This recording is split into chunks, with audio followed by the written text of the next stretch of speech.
பீகார் தேர்தல் முடிவுகள் அனைவருக்குமான பாடம் என முதல்வர் ஸ்டாலின் கருத்து தெரிவித்திருக்கிறார். முக்கிய செய்தியாக பார்த்து வருகிறோம்.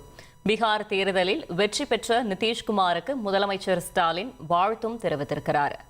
பீகார் மக்களின் எதிர்பார்ப்புகளை நிறைவேற்ற வாழ்த்துகிறேன் என்று முதல்வர் ஸ்டாலின் அவரது பதிவில் குறிப்பிட்டிருக்கிறார். அயராத பிரச்சாரம் செய்த தேஜஸ்வியை பாராட்டுகிறேன் என்றும் முதல்வர் ஸ்டாலின் தெரிவித்திருக்கிறார்.